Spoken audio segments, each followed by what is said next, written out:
মাঝে মাঝে নিজেকে এভাবেই টর্চার করতে হয়। কি পরিমাণ ঝাল হয়েছে, বোনের ছেলে একটু মুখে দিয়ে পালিয়েছে, আমার তো মাথা ঘুরে গেছে। লাস্ট অবধি তো এটুকু খেতেই পারিনি। কাল থেকে বোনের ছেলে আবদার করছে নুডলস খাবে, তো পাশের দোকানে গিয়েছিলাম, সেখানে নিয়েই দোকানদারি কোথা থেকে নিয়ে এসে দিয়েছে।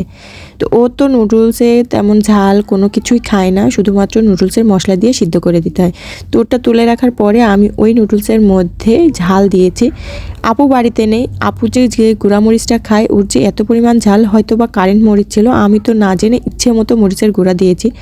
এখন এত পরিমাণ ঝাল হয়েছে, না মুখে দিতে পারছে, গলা মনে হচ্ছে জ্বলতে জ্বলতে যাচ্ছে। আমার এই অবস্থা দেখে বোনের ছেলে একটু মুখে দিয়েছে, সঙ্গে সঙ্গে পালিয়েছে। তারপরও আমি কষ্ট করে খাচ্ছিলাম, কারণ আমার ঝাল কিছু খেতে ইচ্ছে করছিল। ওর থেকে একটু পানি চেয়েছি, এদিকে আবার পানির মধ্যে নোংরা ফেলে দিতে হলো। মাথা ঘুরে গেছে এইটুকু নুডলস খেতে খেতে। লাস্ট অবধি তো এটুকু আর পারিনি, এখন ফেলে দিতে হবে, কিচ্ছু করার নেই। তো যাই হোক, দেখা হচ্ছে নেক্সট ব্লগে। আল্লাহ হাফেজ।